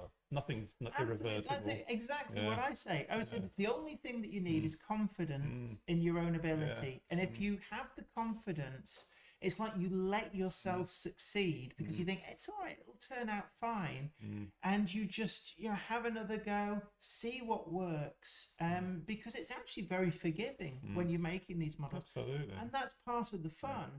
It's just seeing what you can achieve. Get some enjoyment from the hobby, and don't take it too seriously. Exactly. I always say to people, it's like the clue is in the name. It's a hobby. It's supposed to be fun. And if you're not enjoying it, you're doing something wrong. Our job is about bringing happiness and pleasure to people. Absolutely. And definitely agree with that. Absolutely. Well, look, thank you very much for taking the time out to have a chat with us. And of Yes. course, we're going to be here all day. You're going to here for the day. We'll be here to the end, no doubt. So yes, come along if you're in the area. Pop in, definitely. Absolutely. Be So pleased to see you. a great opportunity to have a chat with Pico about some of the forthcoming models. They've got the Festiniog Railway Quarryman's Coach on display that you can have a look at. That's going to be coming hopefully later in the year. Is it Next month or in September? Though the Quarryman coaches. Oh, right. So they're they're in quite production close. now. Oh yeah, they're very close. Yeah. Excellent. So really looking forward to that. And also you've got the TT range on display, and it's a great opportunity to just have a chat, ask any questions that you want. But look, thank you so much for taking the time out to have a chat. Trouble. Thank you. No Cheers. worries. Thank you. Take care. See you There later. was one question that came up in the chat. David, it's my model railway, says, is there any chance of bringing back the SL44 expansion track? Oh, I think because of all the hot weather we've had. yeah, we need it, don't we? Yeah. I mean, it was retired from the range because the tooling became worn, and it wasn't easy to manufacture. And actually, the sales of that accessory were not high. So we thought, well, maybe the demand isn't there. But we never say never. We don't discontinue items, we retire them. So there's always a possibility it could come back. So now that I've heard that being suggested, I'll take that little message back to the office with me. Won't make any promises, but it's something we can perhaps have a look at. I mean, is there a way that people can register, say, an expression of interest in a product, or even... Don't people do that already? Well, yeah, There's only way. on the internet. It's like, I But wonder everybody can contact Pico. We're very contactable. Best way is to send an email to info@pico.co. That's where we gather all the feedback, all those suggestions, and people should be reassured we don't ignore it. Absolutely, yeah. We do take notice. Everything that we do is driven by the hobby. So if we see trends and demands for things, then that's what we do. Case in point, the bullhead track system. Yes. That happened because of an ongoing, persistent demand, and we relented, and we're very glad that we did. So thank you. Brilliant. Thank you so much. That's all right. Look, take care, and I'll see you later. So a big thank you there to Steve Haynes from Pico. And like we said before, if you want to get yourself down here to Rails of Sheffield, we've got Pico, we've got DCC Concepts, and we've got Cavalex. We've got all of the second-hand tables. You can see they're all out there. You'd be able to see through the window the tables there. We're having a good rummage, and they are putting out more stock as the day goes on. So you're not going to get here late and find it's just like empty things. And I can see the cupboard monkey. I know you love the choo-choos, but I found some zooms. What is that? Aeroplanes, little model aeroplanes. So I've got a Bristol Beaufort. It's not a kit or anything. Are you actually? Do you know are whether you're on screen or not? I should be. I didn't want to say, but I was really worried that Steve was actually off the edge of the screen. I checked. Don't worry, I've been checking. Oh, that's good. So here we are, and Bristol Beaufort. It's die cast. Oh, who's it made by? Atlas. Oh, right. Not familiar with them. So yeah, they've got these little die-cast models. Do the propellers spin? Or are they? Oh no, they're fixed. No, it's a proper display piece. So these went out earlier on, but yeah. Should we get some chat up so I can see what's going on? I managed to find a few that I like, and have you bought more than one? yeah, they've got a deal on at the moment. Oh, So yeah, what's the deal? 2 for £10, or individuals are 6. So I bought 3. There's a lot of deals on today, and Amazing deals, guys. Rails are basically trying to get rid of some stock. So come on down. we're not supposed to say that. I'm about to say they need some space, but certainly there's some really great deals on today. There's going to be a buffet later on. There's a free bar. There's nothing alcoholic. We checked, but There's nothing alcoholic anymore. see who else have we got in here? We've got Robin Silva. Hello to you. Sarah Davies says, disaster. They only had Diet Pepsi. That's not a disaster. Dominic Z, our Kickline correspondent. Hello to you. David, it's my mother always says, ask Pico. Oh, so we stop it. So we asked that. David, it's my model railway says, I thought I saw Alan from Dragon Junction rummaging through those tables. Quite possibly, there are some people here who do watch the Monday Club. I think a lot of people are a little bit scared of coming and being on camera. Some of them come over to the doorway because we're in the refreshment area, the kitchen basically. Are we putting people off having refreshments by being here? No, they come in, have a look, and see you're on camera and don't want to talk to you. Oh. I feel sorry for the people in that microphone coach. Says well, it's all right. I'm going to strafe them now. This was basically, I needed a stick to put the lapel mic on, and we didn't have one. But I just bought 2 for 15 from the rummage table. Backman Branchline. So it's the good stuff, none of that cheap nonsense. And Hornby XLMS Suburban Coach, again, the good stuff. It's got the self-centering couplings, metal wheels, full underframe detail, the works. 2 for 15. You can't be robbed. You can't even buy one of these for 15 if you getting them new or even second hand. They're going for 25 quid a pop. So there's some great deals on. And as we said before, one final plug. £5 a wagon. Backman Branchline Wagons, perfect. Nothing wrong with them. £5 each. But you just got to come down and have a rummage. The open day's on all day. I don't think. Have you seen John Barber anywhere? Not yet. He's a very busy man. He is. Yeah, he's sorting out the stock for next weekend's O-Gauge show. But what is that? That is weird. This is a Junkers JU188. And how cool is that? That's like somebody ran out of paint halfway through. Isn't it so eye-catching? I What? love it. What's the deal with it? Oh, I see. It's a bit like dazzle camouflage because it would make it Exactly. look hard to actually see the proper outline of the aeroplane. Exactly. And I looked at it and thought, I've got to have that. I don't normally Yeah. go for the Nazi era aircraft because a lot of them are very, how do you put it? They were running out of material very quickly, so they feel a little bit thrown together for the war effort, but that is just so eye-catching. Oh, I like the way you've got separate landing gear, so you can either have it in flight or on the Yes. ground. Yeah, there's a lot of good stuff here. So I think we're gonna round off here for now. I don't know whether we might do another live stream later on, or whether we I should. think just leave it going. If you want to wander off and have a look around, What, you're gonna sit here and talk? yeah, I'll do a few jokes. And if But I look- don't put off everyone, then that'll be good. Okay, well, look, don't forget to tickle that like button and also share the stream. Let people know about this. And if you are in the area, do come on down, say hello at Rails of Sheffield open day. Look at we're spending a fortune here. Well, what did you expect? We came to replace. I have- We basically came to your mothership. Yes, yes, Jenny, go home. yes. Right, anyway, I am mindful that I got my sweaty palms around this. I don't want to actually break any of the details. So why So- don't you not do that? So what I'm going to do is I'm going to transfer the microphone to you. You mean I will have the power? Yeah, so Something is back in the book. Oh no! Oh no! oh no. So, would you like to take this? And I'm going to go and press the flash. AKA, go and annoy Richard Brighton from DCC Concepts. And then try and find John Barber. Yeah, right, anyway. Can I just put my zooms back in the box in the back, please? Yeah, so she's going to do that. David, it's my mother row. It says, unfortunately, Sheffield is 200 miles away. Not so easy to just pop in. I do understand that. I do understand. You could have a very very fast run and then a big jump. They do have a lot of stuff secondhand on eBay, but I guess for these individual Do they have a wagons, Yorkshire version of eBay? we buy gum. Sarah Davis asks, can you ask if they have any N-gauge Daypole Virgin Mark III coaches?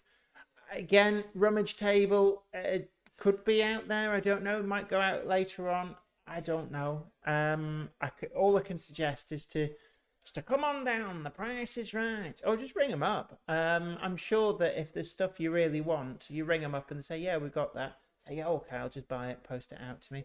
But right, I'm going to hand you the microphone of ultimate power, and I'm going to go out. Are you sure? What do you mean, am I Are sure? you sure you want to do this? Because you know what will happen. I will tell jokes.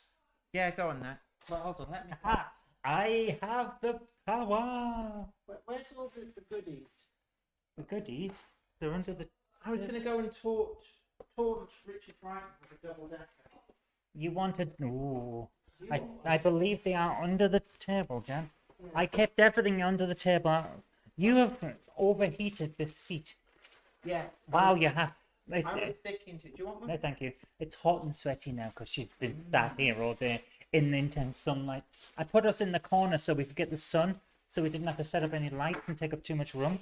But I'm not sure that was a good idea now that I've felt the effects. Like, oh no. Oh dear, if it isn't the consequences of my own actions. So who have we got in the chat? Sarah Davis says, I'm stuck at home in bed with... I'm so sorry about that. I hope you get better soon. So guys, I'm just going to quickly check that this is still going. And it does appear that we are still live. That is amazing. And we haven't had a massive drop off in people the moment I came on screen. So that's always good. So guys, I've let Jen have a break basically. But the idea is that we're going to keep going as long as we can for the show today. But since she's run off, I thought I'd tell you a joke. I've been working on some new stuff for a new series of my comedy show, the Bookroom Comedy Club, and now that we've got this tested with all this equipment, it seems to work quite nicely. So that's great, and we'll be doing some more of those. But for the moment, I haven't got a new full set, so let's just see how we go. So who's in? If you do more live, so we will have less editing work to do, says Melchester. Yes, but if we do more live shows, that means I have to be here all day as a technical thing.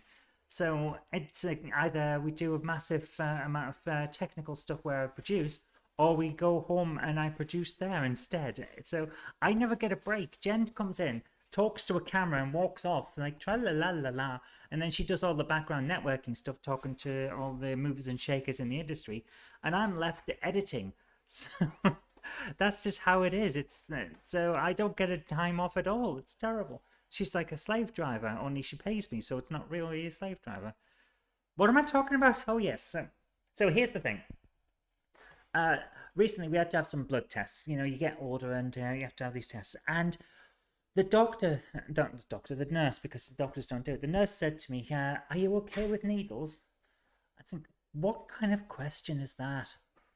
Am I okay with needles? Who goes to the doctors and thinks, "Yeah, of course I'm okay with needles. Needles, yeah, I love them." It's not a good day if I go to the doctor and I come out with the same amount of vital, life-giving fluids as I went in with. Well, it's not worth turning up. Who goes to the doctor and says that? Why are they the default? And if that is the default, who said it was okay for them to be the default people? I want someone who goes in and says, you know, I'll allow needles, but I'm not too keen on the idea of it. I prefer to keep all of my life assuring fluids inside my body. That's where they were put. That's where they should stay. Who says that you can go in and just have a default of, yes, I want some legalized vampirism. Give it to me now, please. That doesn't seem right to me. And Sarah Davis says, I used to film and edit the race video at my local RC club. It's an unappreciated skill. Yes, it is. Absolutely is. But you know, it's just one of those things. It's got to be done. And I don't begrudge it. I mean, come on. Jen loves make. It's always someone's default. No, I'm not. I make jokes about how she's a slave driver and I have to do so much work. But let's face it, someone's got to do it. And I like editing. It's just one of those things. I like producing stuff. It's a lot of fun. Needles give as well as take, says David. It's my model railway. That is true, but in my general experience, they take more than they give. Let's just put it that way. So it's been a fun day. I'm really happy with these aeroplanes as well that I managed to pick up. So they're fun. The Angel of Crew says, I watch when they take... I did that once, and I've actually I've got marks on my arm now because the nurse that did it got nervous because I was watching. Apparently, it turned out she was a trainee. Not a trainee, yeah, newly qualified, you know. So I wasn't as experienced. Oh. And me watching kind of made her nervous. So now I've got a little... it looks like I've got track marks. But I haven't. It's just I made a nurse nervous. So that's nice. So how are you all doing, guys? It's really hot today here. It's amazing. But yeah, we've had a good day so far. We're up to, what, 25 to 11? We started the show at 10. I've been here since 9. And it's a lot of fun because there's so many people. I've talked to a few people who came up to me and said, I watch the Monday Club, but I don't chat. And it's like, well, that's fine. But a few people come across as if they've got to apologize for that. But no, you never have to apologize for it. If you watch the show, that's great. If you want to take part with the chat, that's great too. But don't ever feel you have to. That's just how it is. Did you say those planes were by Atlas? Give me 1 second. Yeah, let's have a look. I'll grab one of my zooms. I think one was falling out. Yeah, one was falling out. It says Atlas Editions. Yeah. Edition Atlas Route des Dragons 7. Chez Laurence. It's French. So there. No, that's interesting. But yeah, it looks like it's pretty much every area of the world. If they've had an aircraft, or my goodness, I've had 3 hours sleep. I set up the system, made sure that all of this would work for the live stream yesterday night. This morning, actually, about 1 o'clock this morning, after I'd finished editing. If you saw the Alice Clark video that went out in the early hours, that's what that was.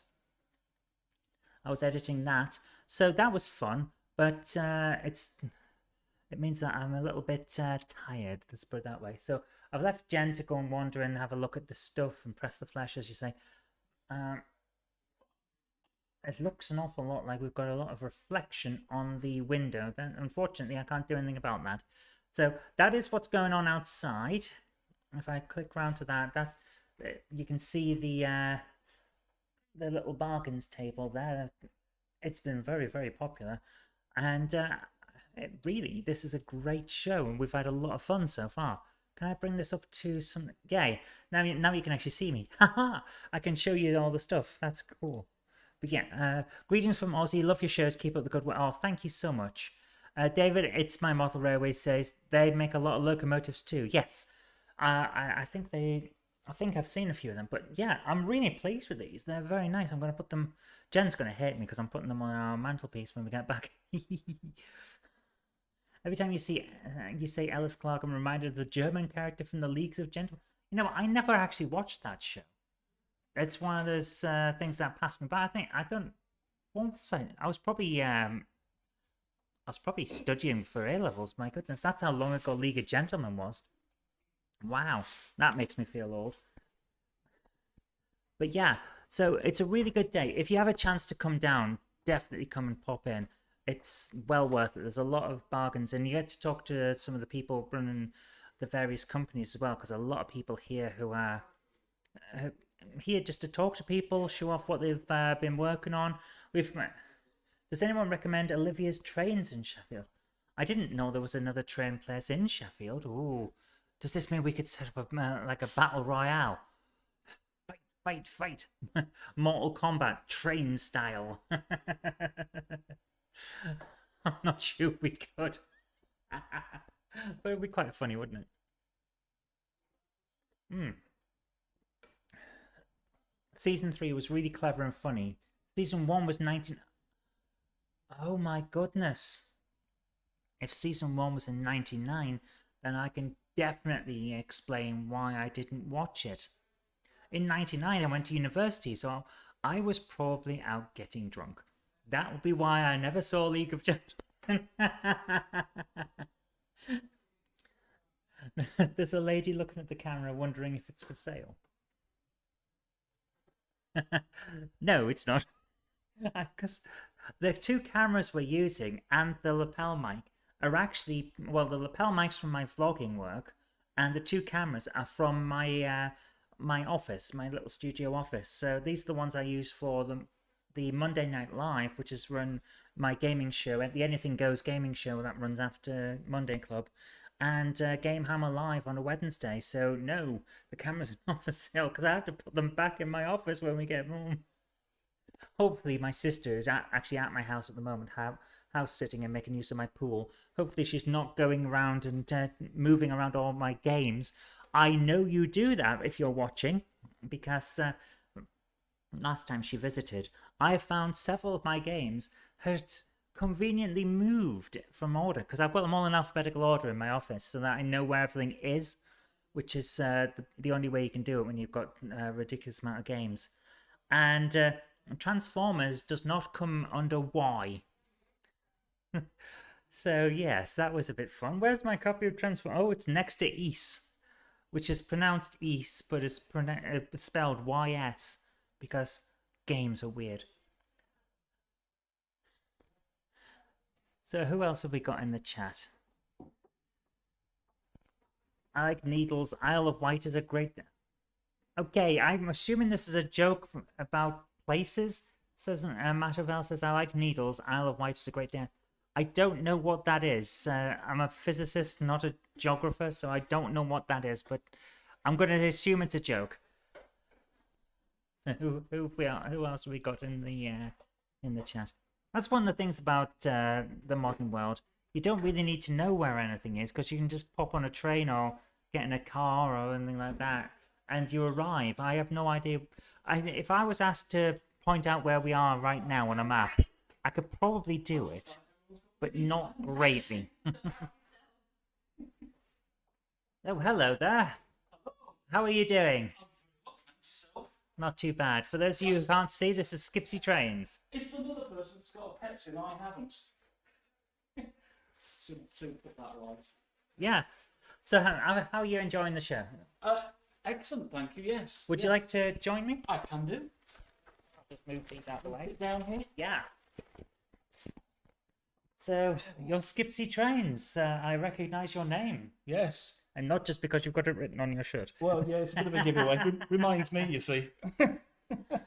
So if I just click on this button here, there we go. Now we can see you. Oh, yeah. Oh, people know what I look like now. Frightening. Oh, I know. It's weird, isn't it? We can't go incognito anymore, can we? I do anyway because I hide behind the camera most of the time. So I know, but this is a giveaway. I know, but if you're not watching this episode, you won't know. We're all right, aren't we? So have you had a good day?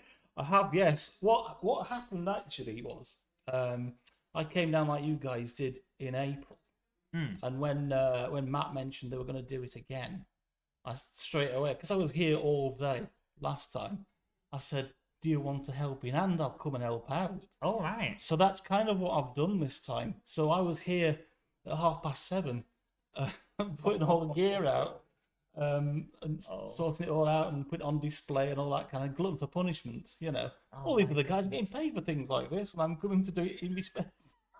I could be playing trains and everything, but Yeah, no, but you get to here I am. touch everything. I know. The thinking behind this is, if you like fish and chips, and you suffer as a result, as I do, the actual answer to it is to work in a fish and chip shop, because you'll get fed up of it and you'll not eat it. So that's my thinking behind being here. It won't cost me anything, so I won't buy anything. It's not quite working because my wife's come and we've got a basket that's overflowing out there. I was just thinking, didn't I see you with a basket earlier on? It's still there. Things just keep getting added to it. I hate to think how much it's going to cost me. She's gone and got all these items, and I've already reserved a Res 90 that I've been looking at for a while because they got the decoders in for it. It's like, I said, yes, I'll have that decoder. Oh, and just to go with it, I'll have a 90. Well, if you're going to have a decoder, you might as well have a locomotive to put it in. Yeah, as an accessory to it, yes. So, yeah, that's what we've done. So, I've got my head in my hands, but heaven knows what it's going to cost me today. But then again, it normally does here. Oh. I've been coming here for years and years. I first came, my uncle brought me for the first time when I was so high.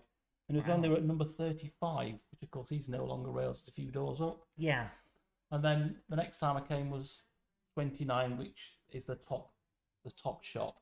That's the one that they've got the little model of in the main shop, isn't it? 29 is the one where DCC Concepts are today and Pico. Yeah. And there's no door to it at the moment. That used to be the main shop with the door you have to go into there. And then they did up the one next door. That's those two units that were opened in. Is that opened in March? Soft opening in March. Yes, that was. And the open day was the I- April. Yeah. The first time I came, I think it was still. They still had a door on that one. Yes. And it was very old-fashioned, wasn't it? Yes. Yeah. Yeah. I mean, I remember when I first went in that one. I'd come in, and there's an L-shaped counter. There was only that one shop you could go in. He's still got one next door, but only that one you could go in, and you could open cabinets, just rifle through for second-hand stuff, and Oh my it's goodness. fantastic. I'd earn a month's wages and blow it in here the day I've got the money. Oh my god, that sounds like me whenever I go to somewhere that I like. I'm terrible for CEX. Yes, If you know CEX. my kids do that. Yeah. I'm just gonna go and have a look and see what they've got. Come home with a week's worth of It would be evening rude viewing. not to, wouldn't it? Yes, it absolutely would. So I come home like we've got 7 films, one per night, and a load of computer games, and eventually I'll get to play them. But it's terrible. Yeah. But yeah, I've been coming for years. Even when I had 10 years living on the Isle of Wight, and I'm still, I mean, yes, I did, I did go to the local model shop. The guy there was he was on the board of governors at the local school, as I was at the time. So we all got to know each other very well, but I was still shopping here as well. And of course, late last year, we moved back to Sheffield, and that's where the layout is. And it's been being built over about it's been being built since late 2016 in its current form, because that's when the house we live in is the house that my dad built. So it's pretty solid. Wow. It's got an open loft. But at the end of 2016, he passed away. And my mum was like, So we're going to have to... it's okay, it happens, doesn't it? That's the one certainty in life. But my mum's like, we're going to have to sell the house. And I'm like, no, we can't afford it. No. We looked at the finances. You can. We'll buy the house. We just need to get you through to when the kids leave school, which is another 5 years away. And then late last year, the move took place. So we're actually in the house where the layout is.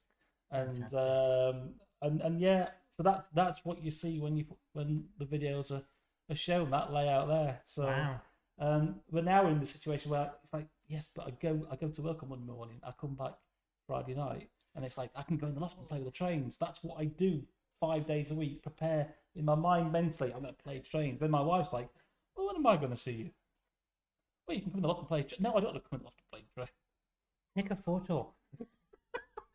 There you go. Well, I watch YouTube so I can see my layout in my hotel room when I'm on evening. Oh my goodness. That's one of the things some of the videos you have shown are videos that I have edited during the week in my hotel room. Wow. But then the other thing is, do I work on the model railway, or do I spend time filming trains going around the layout so that I can make a video? It's the eternal question. Jen, that's the same issue. Yeah. I mean, editing takes ages, but actually, given the number of trains I've got, it's like, well, which one do we run and take them off and put them on, and this and that. So It's always a problem. it is. So yeah. But thank you so much for saying editing takes ages, because Jen doesn't believe me. No, it does. I mean, I enjoy it, but it does take ages. It's finding that spare time to do it. Fortunately, I've got 4 nights a week free. Well, no, sorry, I shouldn't say that. I have 3 nights a week free, because one of those nights should be watching you guys. No, not should. I am. Sorry. You know I am, because I'm there typing away. And we appreciate it. No, I appreciate. Yeah, it's entertainment, isn't it? Something. I mean, the television. Let's be honest. So this whole the thing I found that was great. Funnily enough, I only started watching literally just before COVID, quite by chance. Wow. Because I was in my room. It's like, what do I do? This, that, and the other. Because I was renting a room at the time. And I'm just going through all these channels. You can see what that's all about. I've seen Jenny do this, that, and the other. Let's check it out. It's all a live stream. Get involved. And That's that's what I love about it, because the idea of the show was always to try and be like a community thing and make people interested and try and expand from there. I feel it's genuinely worked, and particularly I remember it being Sunday afternoons when you start showing people videos. Yeah. Those specials. I think that's fantastic. It gives one thing is to put a video on YouTube, and if you put it out as a premiere, you can get 1 or 2 comments back. I might be lucky to get like 5 or something like that. But you get instant feedback because of the exposure it gets onto your channel, and you get the positive comments. It just makes it all worthwhile. Someone else appreciating what you've done. Yeah, I like it if someone will come in and play trains on my layout. It happens very rarely, but I'm quite happy to come along. Come and have a look and play your trains. That'd be fantastic, yeah, because that's someone appreciating what you've done. Yes. You know. So I mean, feel free. But at some point, I'm quite happy to allow you to come and play with on my layout if you want you to. I don't mind. I wouldn't. Jen will vouch You for wouldn't be how bored. destructive I am. No, what you need to do, in great interest to you, you can film her playing trains. Yeah, that could work. And then edit it. That would work. But Jen would probably love it. But I heard she won't let me near most of the stuff. If you ever hear her, get away from that. Don't touch that. All I'm doing is sat there, but I've moved backwards in the chair, and now she thinks I'm going to break something. Oh. And the reason she thinks that is because I probably would. Do you know, I had exactly that yesterday, catching my train back. The people all scared of me being anywhere near a train. It's like, I know all about trains. You know, oh, that case is too close. No, it's not too close. And I genuinely had that waiting to catch a train yesterday. Give over. Because the other thing I've got to fit into these 2 days I've got is we used to. Oh, hang on, someone looking at the camera. We used to. Oh, here comes trouble. Yeah. So we. Hello, you doing a live stream? We are. All right. Hello, you. How are you? You all right? I'm all right, yeah. I've got a goodie bag. Have you That's been right. out and getting more stuff? Didn't forget you. Sweets. Oh, goodie bags with tins of sweets. There you go, covered. Sweeties. You Oh, love I do. I'm going to put the microphone down. Would you like a sweetie? Ooh. Where's the open? There's balloons and all sorts. Oh, and There is a trick, you know. You just go around incognito. You are not together, right? So you get double the bags. Oh, this isn't We your first rodeo, is we it? can't No, do I'm that not- my anymore. wife It's not fair. Unfortunately, they know what I look like. There is that. As I'm helping them out free of charge, it's the least you can expect, isn't it? I know. Oh, how is that? Oh, yeah. The old driving sweeties. Oh. Look at it. It's proper boiled sweets, old fashioned, lovely. Yeah, good them. Yeah. Oh, I'll eat that one. See, this is why she doesn't let me touch things. Cause Because you just drop them. yeah, my hands don't work anymore. I've got children like that. Mm-mm. Which is a bit annoying because I'm an artist. I'm supposed to be able to draw. Jan, Done. I'm sorting my fingers together. How are you doing, Jan? Are you enjoying the show? You had a good time, eh? Oh, yeah. Everybody loves a bit of bully. Oh, do you want to gamble for today's star prize? Super, smashing. It's great, smashing Speedboat. Yeah, it's a speedboat or garden patio furniture. And if you didn't win it, it was always a car. It was. I was just thinking exactly the same thing. The best prize you never ever won. Did anybody actually win the car? I don't think I ever saw that now. I saw him win the speedboat. So, oh, you're from Tamworth. You're about as far from water as it's possible to be. Here's a speedboat. But it's not husband and wife in the speedboat. It might be two mates on that. It's like, well, how are you going to split that? Straight down the middle and go straight to the bottom. Oh, I'm on camera. I can't pick my nose. So this is great. We've got the cupboard monkey as a microphone stand. So have you bought any bargains? No, I bought nothing. Is this officially? Officially, yeah. I bought nothing. As far However, as the wife is Yeah, concerned, no. I bought nothing. officially I bought nothing. However, come 5 o'clock, All right. that state might change. But it will. Does that mean you've got like a little stash put to one side? So we'll sort that Believe it or out. not, my wife has a stash, quite a significant stash put to us. If you go to the till, you see a basket full of Oh, stuff. I was just talking to you. Oh, yeah. That's my wife that's filled that. Yeah, because she told me where to go and get the goodie bag. Oh, that doesn't surprise me the slightest. Yeah. So we've got. If you do come down today, there's free goodie bags, and these are scale specific. She actually. Yeah, asked there's me- two of those, isn't there? This, You've got the double O. I think this is 00. Oh, I've got TT. Well, the street scale then. Oh no, I've got 009. There's 009 going on there. And let's have a look. Oh, that's the double O bag then, because you've got the double O Yeah. kit. So I'm guessing that obviously includes 009. Oh, that's So we've got nice. a free 00 scale yard plastic kit. Yeah. So they obviously had a few left over from Railway Model, but actually that's a really good kit. That's the one that comes with the oil terminal. If you ever bought the ratio oil terminal Oh, kit, right. that's the little hut that comes with it. It's a really great thing, and that's well worth having actually. And let's have a look at what's in the Rails of Sheffield goodie bag. Well, we already know that the boiled sweets are in there. 'Cause Yeah. Yeah, delicious. Yeah. Oh, nice. Oh wow! So we get a DCC Concepts memory card. Hey, they're good. Yeah, we've got a box full. Stickers. American sticker. Oh yeah, and we've got a balloon. It's like when you go to a kid's party, is it? Oh, Where- balloons. Where's a little tiny box of Smarties and the rather underwhelming cake wrapped up in a napkin. Well, they've been replaced. Now we've got a jar of borrowed sweets. So we've got Well, we had. So we've got Marklin. I'm sorry, I've got to move.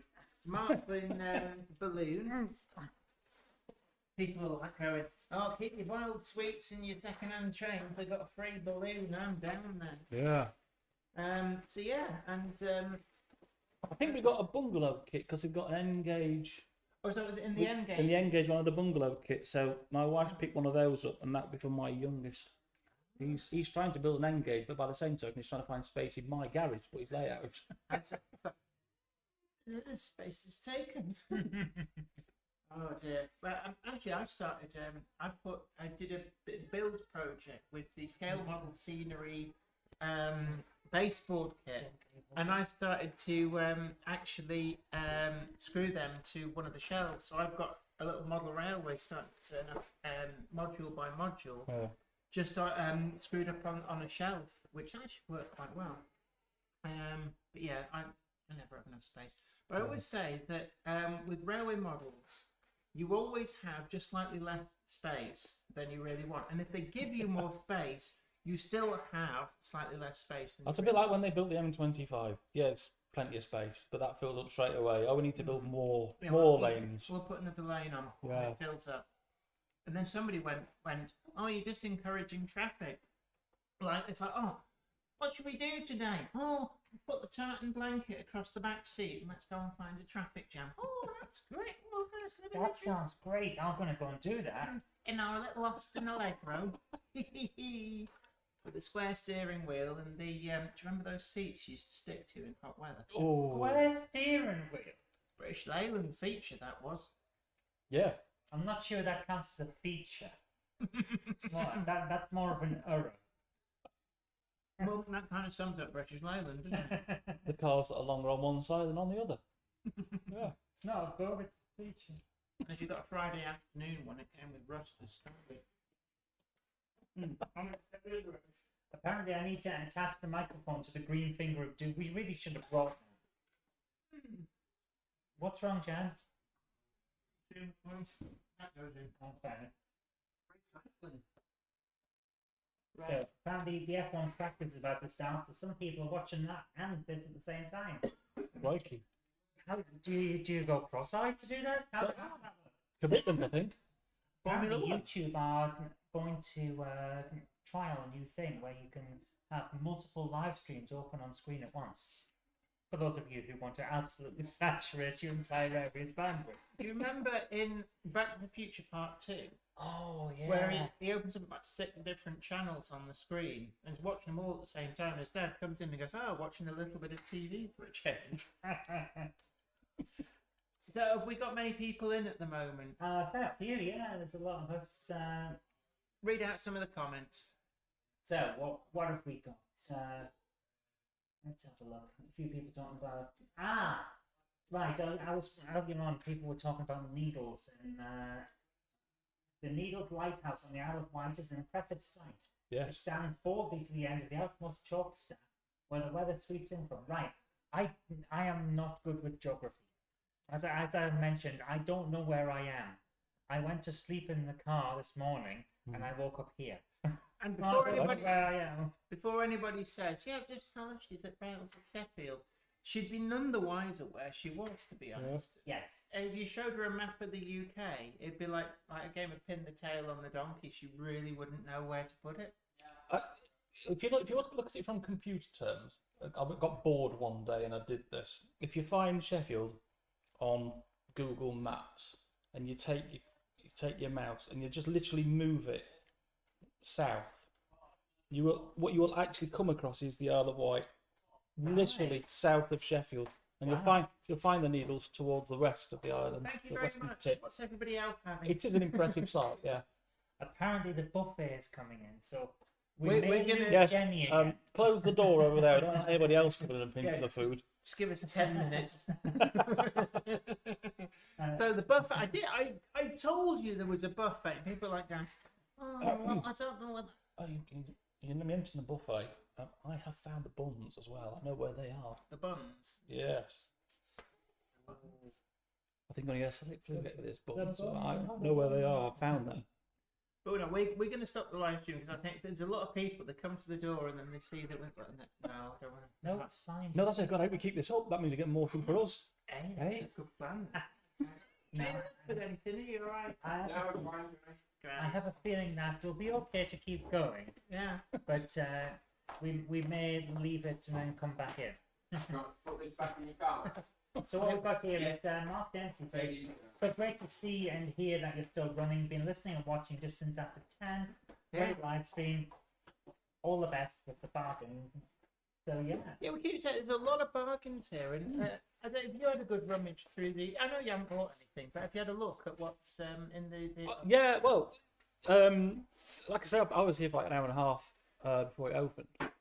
Also, setting it all, getting it all open back and setting it up. So yeah, I had a chance to have a good look through it.